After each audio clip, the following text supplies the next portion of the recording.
Hey Dog Nation, my name is Brandon Adams, and this is the former UGA All-American John Stinchcomb. Welcome into the first of what's going to be a brand new show this season around Dog Nation. We call it the Marlow's Matchup, courtesy of our friends at Marlow's Tavern, where we look ahead to the upcoming game for the Georgia Bulldogs. And John, this one has been anticipated for quite some time. The season opener in Nashville against Vanderbilt. We've talked about this on Dog Nation Daily. You've heard Georgia fans talking about this, no doubt, everywhere you've been. Chomping at the bit, to say the least, about starting the upcoming season. As a former player yourself, I'm sure you feel that energy starts to swell inside you. It's great to have football back. Can't wait. I mean, you've worked all off-season long. You're tired of running the sprints and lifting the weights. You want to play football, and it's finally here.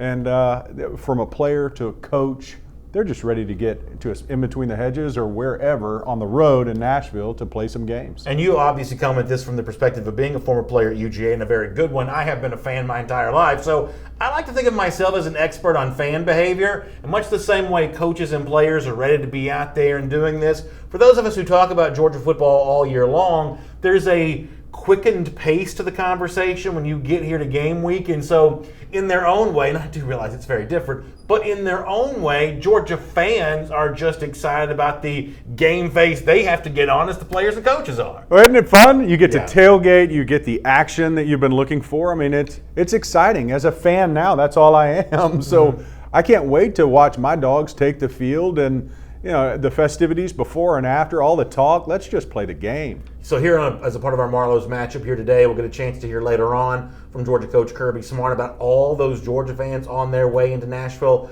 here this upcoming weekend. We'll do that. We'll hear from Georgia quarterback Jake FROMM coming up in just a moment. But let me begin with this, John, and we did address this a little bit on Dog Nation Daily earlier this week. There is, I think, a curiosity from fans about how much Georgia wants to go out there on Saturday and really put the pedal to the metal and win with the kind of flashy score that gets the country's attention. We are in kind of a college football playoff age, and comparative scores, debates, that's all a part of this. So there is a part of some Georgia fans that would love to say, boy, wouldn't it be great to go out there and flex? To beat Vanderbilt in Nashville worse than Alabama beats Duke or Clemson beats Georgia Tech on the first Thursday night of the season, to really keep pace with those national elite teams. In the past, while Georgia has won most of its games, and certainly all of its SEC East games the last couple of years in comfortable fashion, sometimes it seems like that Georgia hasn't always been all that desirous of going out there and just really taking a pipe to the opponent. How much do you think that Georgia wants to do that on Saturday, needs to do that on Saturday? Are you looking for a gaudy score when you tune in to watch this one this weekend? Well, I think first you look at the fact that this game against Vanderbilt usually would fall right in the middle of your season against some of your bigger rivals, some of your bigger threats when you had Tennessee and Florida and Auburn. I mean, right there in the middle, and then you slide in Vanderbilt, who, let's be honest, is not the same threat. They're a dangerous team and continuously always will be, but they're not quite that same level of opponent. Now you put them in week one, nobody has a letdown in week one. Week one you've been gearing up for months now. So I think it falls for a really bad time for Vanderbilt and a great time for Georgia against an SEC opponent that sometimes is dangerous. Now when you talk about whether or not it's going to be a victory by 3 touchdowns or more, I don't think that you can run bland enough plays for it to be limited to 3 touchdowns.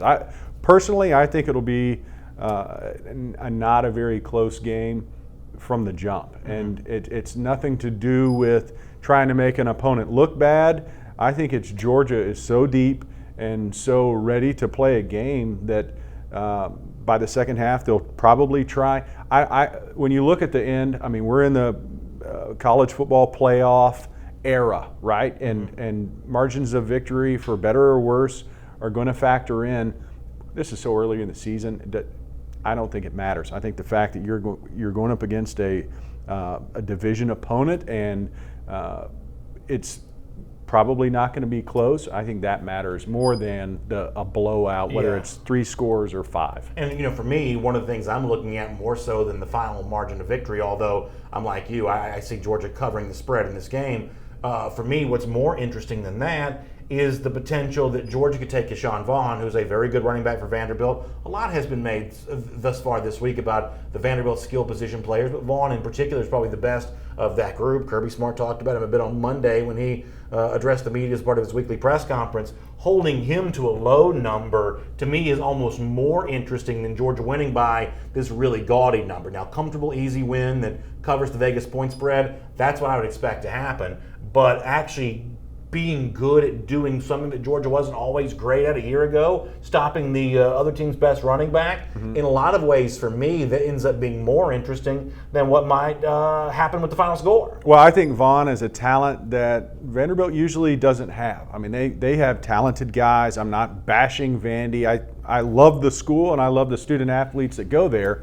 But Vaughn unlike me, you're probably smart enough to get in there. You know, me, I'm not even smart enough to drive by there. But you probably could have gotten in there at least. Well, I considered it. I mean, it's a great school, Sure. But they know that you can't really recruit the same wide array of athletes that Sure. other schools can. So Vaughn is a talent that I think almost any team across the SEC would be very thankful they had in their arsenal.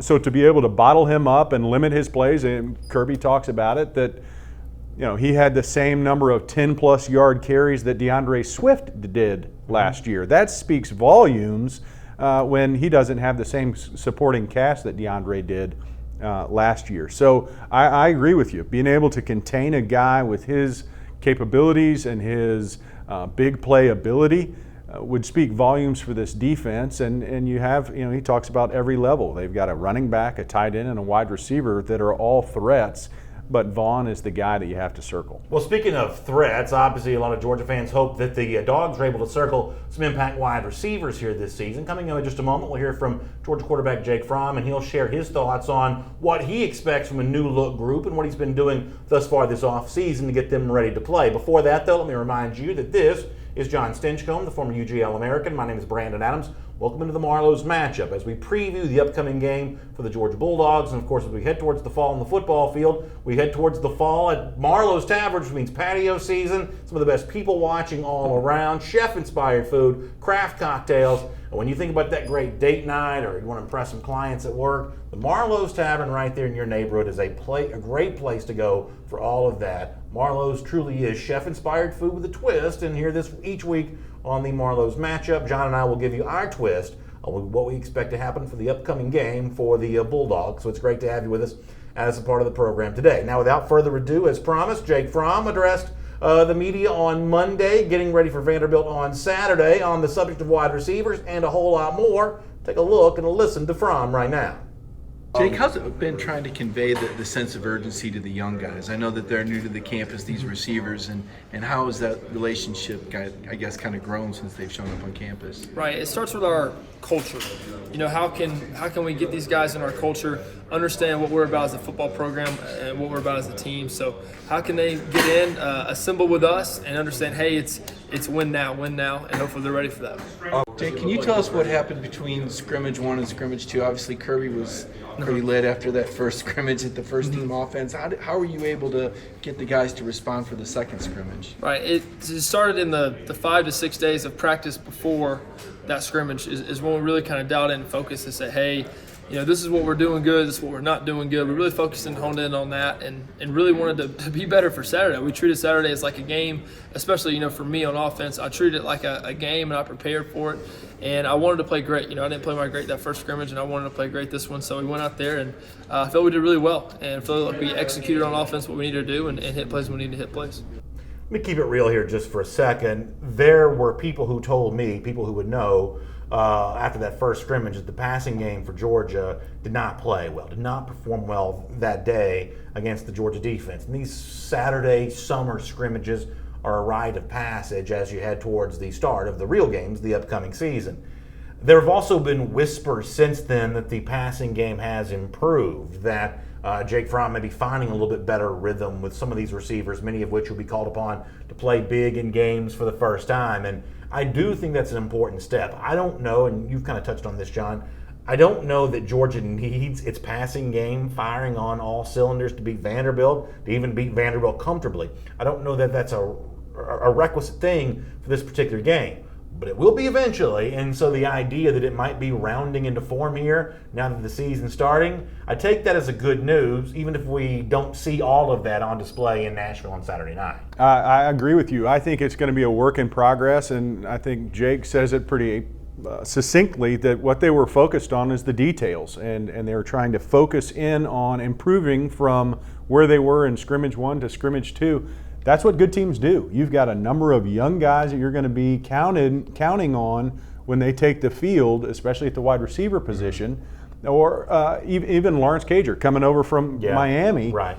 He didn't have the reps running the offense that Georgia has. Yeah. So there is going to be a little lag when you have new bodies that aren't familiar with how you run things, where you make your breaks, the reads that you need of coverage and the adjustments that come from that. So it takes time. I'm glad to hear that from scrimmage 1 to scrimmage 2, there was an obvious change in the curve, that there's improvement. That's a great sign. Well, I think the word you used there is interesting. You talk about a lag for the guys who are here new, whether it be freshmen or maybe transfers into the program. It's one of the reasons why I expect on Saturday the guys who've been here longest are the ones who are likely to be called upon most.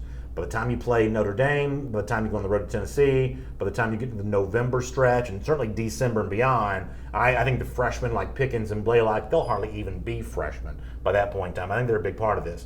But on Saturday, my expectation is that the leading receiver comes from the group that's been on campus for at least a year. I think Demetrius Roberts is going to have the ball thrown at him a lot on Saturday. I think that Tyler Simmons is likely a big part of the offense.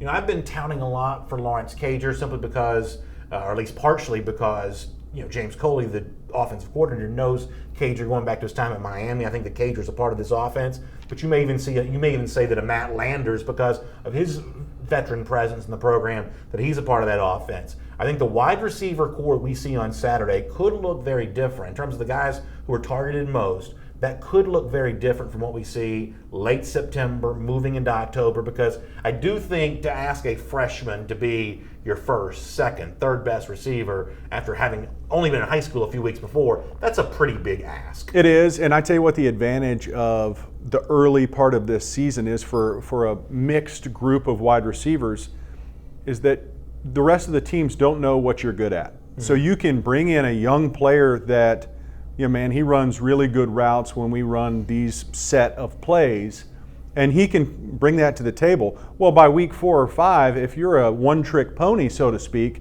everybody knows when you have this package and this formation, you've got to watch out for these 3 things. Mm-hmm. Nobody knows that right now. Mm-hmm. So you can bring in a Dominic Blaylock or a Pickens or whatever, fill in the blank here. You've got a list of 8 or 9 wide receivers that are capable, judging by what we hear. So situationally, if they can start expanding the amount of plays that they excel at, well, then you start to generate a full set of games. But for week 1, week 2, week 3 even, you can bring them in situationally and start to accentuate what they're good at. But I agree with you. The other thing right now, they don't have the full suite. The other thing about Georgia's wide receiver situation is Kirby liberally, and, you know, I guess Cortez Hankton influences this, James Coley influences this, liberally substitutes among its wide receiver core. So you'll see, in some cases, wholesale changes every play, at least 2 new guys on the field every play. I think it helps keep morale for that position group high, and a lot of the position groups are handled this way. I think morale is high because a lot of different guys are involved, but it also has the side effect potentially of suppressing some of the individual stats as well. Yes, and I don't think that's a bad thing, as long as you can keep egos in check. I tell you what the biggest denominator is for all the receivers: who can block? Because Georgia, we're going to start out by running the ball, right? So you've got to be able to come in, and if you're in charge of that safety coming down into the box and picking them up out of there, you got to be able to do that. So for these young guys, the ability to factor into the run game and get the positive in the eval column, that's going to be a huge piece for them. It's our Marlow's matchup. Check out chef-inspired food with a twist at your local Marlow's Tavern, the one right there in your neighborhood. A great place to go enjoy all the things that go on this time of the year, those special menu items, or enjoy some of the great staples. You know, I love the burger, I love the wings, The flatbreads are now on the menu as a regular item. Once again, you can get those every day. Different specialties of those flatbreads depending on which tavern that you're at, the one that's in the neighborhood closest to you. So great chef-inspired food. The tavern right there in your neighborhood. Make sure you check that out. Now, we talked offensive side of the ball. Let me transition to the defense here just for a moment. And obviously, you and I have talked before about the notion of the havoc rate, the sacks, the tackles for loss, the passes broken up, fumbles recovered, interceptions, those really damaging plays for an opposing offense. And I am of the belief that Georgia has a very good chance of improving that category this year. You know, I'll leave the fumbles and the interceptions aside because there is a certain degree where you're dependent on a little bit of luck for that to take place. When it comes to sacks, when it comes to tackles for loss, let's focus in on that just for a moment. Kirby would say make sure you expand that definition. But to focus on that just for a moment, here's what I'm of the belief of, and we'll hear from Kirby Smart on this topic in a moment. Here's what I'm of the belief on. That it is more likely, I believe, that Georgia increases its havoc rate this season by a few guys doing a little more than they did last year. The whole do more philosophy, you know, a kind of composite of aggregate gains here. We may see a little more from each guy and a strong contribution from the newcomers. Jermaine Johnson, if he's 100% healthy, Nolan Smith because of his prodigious talent. We may see a contribution from them. What I don't think you're necessarily going to see on this Georgia team this year is a Herculean individual performance the way that Quinnen Williams may have had for Alabama last year, or Josh Allen may have had from Kentucky last year. You know, this guy who just puts the entire defense on his back from time to time. I don't know that you'll see that from Georgia this season or Saturday against Vanderbilt. And to get you statistically where you need to be, I'm not quite sure you need that.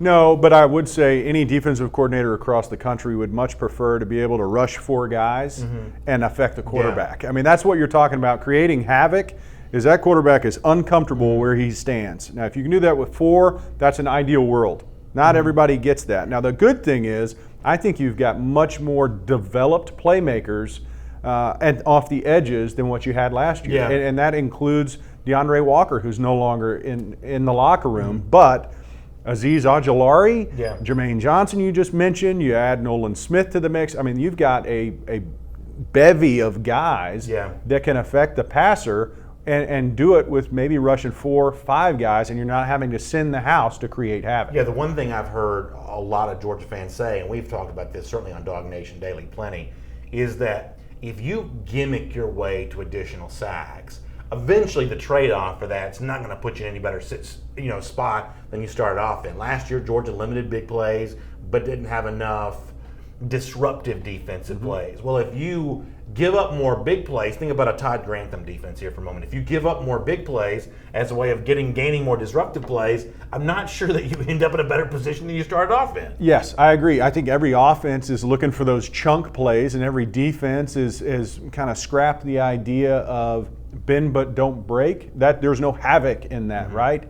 There's offenses that don't mind nickel and diming you down the field into points. So you're trying to create turnovers, you're trying to disrupt the 1st and 10, 2nd and 7, 3rd and 4, the systematic way of marching your way down the field, and you do that by creating havoc. And that's what Coach Smart and that entire defensive staff is focused on is let's disrupt this pattern. Let's not give away those chunk plays, but like you say, if you're willing to sacrifice, you have to send the house every time, you're making yourself vulnerable. It comes at a cost of giving up opportunities for the offense to exploit, and they have those chunk play opportunities. Here on the Marlow's matchup with John Stinchcomb and myself, Brandon Adams, let's hear from Georgia coach Kirby Smart on the subject of havoc plays and a whole lot more.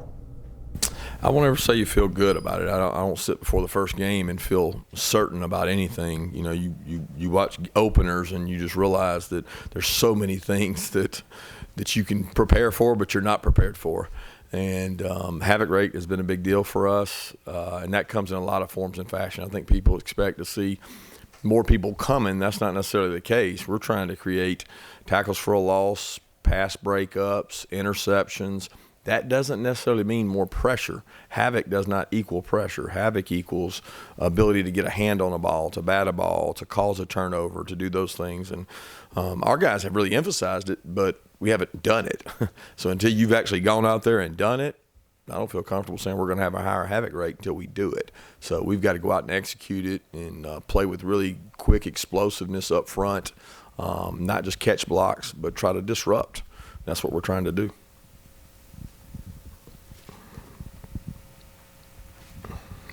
Coach, I think first time you guys are opening on the road in a conference game since before you were even here.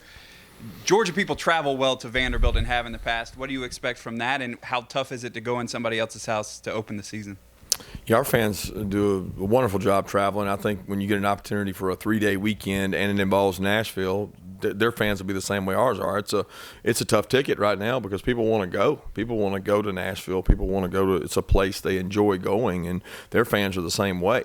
So it's a limited number of seats altogether compared to most SEC stadiums. So it'll be a tough ticket to get, and it should be that way. Our players are excited about playing in that kind of atmosphere and against a really good football team. I think it's very different when you open with a conference team because of the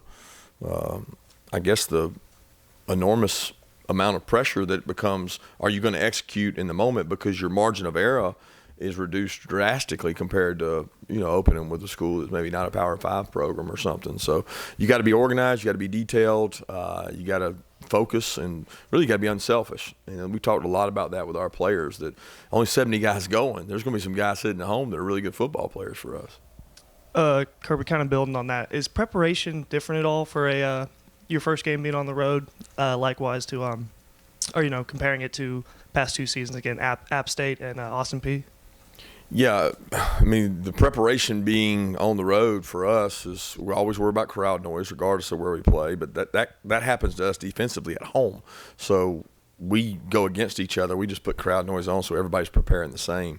But as far as traveling, I think the biggest thing will be the new guys. I think the biggest thing will be the freshmen that maybe haven't gone on a road trip with a college program, to know the demeanor with which we travel, the demeanor with which we do walkthroughs, how we handle ourselves at the hotel, and a lot of our leaders got to handle that. But you find out a lot about guys. We got a lot of guys that haven't had their feet in the fire that'll get to have that, and you try to simulate that in scrimmages, but there's only so much you can do. We try to make scrimmages as intense as possible to create that feeling, but ultimately we'll find out a lot about our team.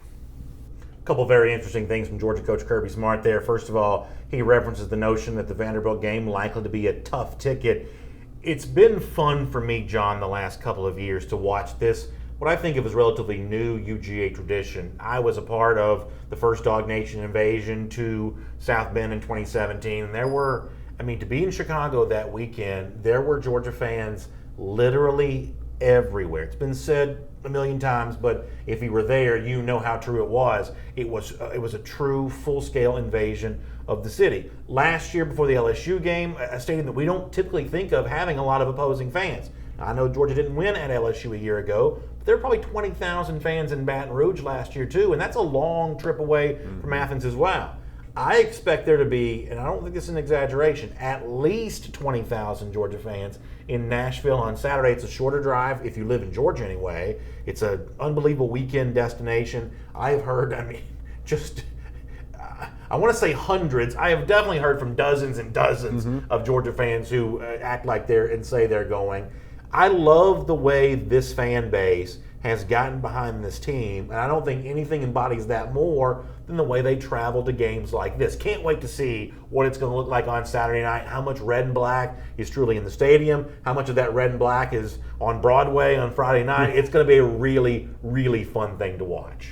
Well, I agree. I think it's one of those games that you've had circled. Nashville's a fun place, and Coach Smart hit on it. It's a 3-day weekend, and it's the opener. We're all chomping at the bit to see this 2019 Bulldog team. So you get to travel. It's an SEC opponent in a fun city. Of course, I expect there to be plenty of red and black in that stadium. Yeah, it's going to be fun to be a part of all that. Dog Nation's really excited about that there as well. And something else that Smart brings up within that same vein is, and I thought the phrase that he used, I wrote this down, he said enormous amount of pressure, comparing going to Nashville to play Vanderbilt to being at home versus Murray State, who Georgia play next week, or the Austin Peays of the past. John, you played in these games, and you can probably even think back to your first game, which many of the Georgia players will do on Saturday night for the very first time. What's the physical feeling? Is it butterflies in the stomach? Because even those of us that didn't play SEC football, we know what butterflies in the stomach feel like. We know about that restless, nervous energy. One of the things I do love talking to former players about is the practical reality of what it's like to be on a SEC field, big TV audience, a lot of anticipation. This is going to feel like a big, almost like a bowl game to some of these guys. What's the feeling inside the body like in a situation like that? I think it manifests differently in different people. I mean, I had the butterflies, and you're going, this is big time football now. Yeah. And my first game was Between the Hedges, and that's a huge crowd. Now for some of these freshmen, it's a road game. And here's what I like. Jake Fromm called it the culture that's been created. Coach Smart calls it the demeanor that exists when they travel. What they're talking about is the culture in that locker room, your senior leadership, your veteran leadership, and how they conduct themselves. The Georgia way, if you will, when you're on these road games, when you're a part of this team. This is how we operate, and that factors in. The young guys are going to be looking around that locker room to see how you behave on the bus, on the airplane when they start flying to games, what it looks like in the locker room before, and that's part of the culture, the demeanor. And one of the things we were talking about before the show is, and listen, I'm not trying to disparage Vanderbilt, but when you played, there was no atmosphere in this stadium. You know, you think about it as being like the most sleepy, kind of boring environment. It really felt like an outlier compared to what, at your time, 11 other SEC schools, I guess 10 other SEC schools would have felt like, Athens included. The Vanderbilt situation was a total outlier. But because there are going to be so many Georgia fans in the stadium, because for Vanderbilt it is the season opener, and there's more energy from that fan base at the beginning of the season than there is in the middle of the season for reasons that ought to be obvious to everyone watching right now. It's not going to be as much of a requirement to conjure up your own energy the way that you might have had to against Vanderbilt, because this stadium on Saturday is actually going to have enough of that, which is atypical compared to old trips that Georgia would have taken to Vanderbilt back during the Mark Richt era, or maybe even, 2017 when Kirby Smart went here the last time. And it's where it hits in the season. I can distinctly remember playing against a South Carolina team that ended up going like 0-10 that year. But we played them in week 2, and optimism is eternal for every team as they enter into a season. Maybe we'll sneak up on some folks. It was a loud stadium. It was a hostile environment. They didn't know that they'd finish with 0 wins for the year. So you walk into Vandy, and it is week 1, and they could upset a team that's in every category listed as a top 3, top 5 team at the worst. And they think, well, maybe we've got a shot. We've got some players. Let's see what we might be able to put a little wrinkle in the works and disrupt a season from the jump. Yeah, and then when you think about the idea of being a little nervous in your first college game, or nervous in what is maybe your first college game in an expanded role, some of that kind of stuff is also going to bleed into this week's practices as well, because when you check out DogNation.com throughout the week, especially heading towards Saturday, one of the things you're going to see a lot of coverage on is, by SEC rule, you're only allowed to take 70 players with you on the road. You can have 425 on the sideline for a home game, I reckon, but on the road to go to an SEC game like this, you're only allowed to have 70. That means 15-year scholarship players are not going to be going. At least 15-year scholarship players are not going to be going. That means that for Georgia, some good players are going to be left off this list right now.